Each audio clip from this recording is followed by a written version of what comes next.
स्वागत आहे दोस्तांनो आपल्या न्यू ब्लॉगमध्ये। मित्रांनो आज जर आपण कामावर जात आहे मित्रांनो, पण असं वाटतंय की बाबा आपल्याला मोठी मारुती कार पाहिजे, तिच्यात फिरायला पाहिजे। पण शेवटी काय मित्रांनो, हे टू व्हीलर गाडी घेतली की चालले आपला वही चंदा वही धंदा। तर मित्रांनो आधी आले आपण रतनदाच्या घरी। पहा भाऊनं बी कसं लाजबाब घर बांधलाय। चला वरे पाहिले की पूरी टोपी पडून जाईन असं काम आहे। या दादाच्या घरी आपण काम करून सण या दादाला आपण टाटा केला मित्रांनो। तसंच आपण इकडे कामावर आले मित्रांनो।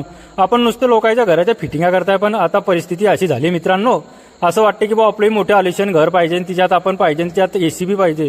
पण आता काय करसान भाऊ, परिस्थिती सर्व शिकाळून जाते मित्रांनो। तर आधी आल्यावर आपण पाईप गिप सर्व टाकून घेतले। तर पाईप टाकत असताना मित्रांनो थोडेसे हाल पडले, पण आता जीवाला सुकणी इस्टेटला काय रागला होता, पण आता शेवटी आपल्याला हे काम करणंच पडेल। तर मित्रांनो आधी आल्यावर पाईप गिप लाजबाब सारखे टाकून घेतले। भाऊनं लय दुरून बोलवलं तर मित्रांनो मला, तर भाऊसाठी आपल्याला गाडीला किक मारून सण 150-200 रुपयाचं नुसतं पेट्रोल भाऊन आलं आपण या भाऊसाठी। पण भाऊ तर दिलदार होता ना भाऊ। भाऊनं आपण जाताच की तर लाजबाब अशी चहा ठेवली ना, आपण बी चहा पटापट पिऊन गेलो। हा एकच नंबर मित्रांनो। तर मित्रांनो हे पाईप गिफ्ट टाकून सण ह्या भाऊला आपण आता टाटा करत आहे मित्रांनो। कामाला टाटा करून सण मित्रांनो, काम सोडून सण ह्या भाऊच्या आपण बर्थडेला मिस करायला आलते। भाऊचा केक गिक आणून सण मित्रांनो लाजबाब असा बर्थडे तयार केला मित्रांनो।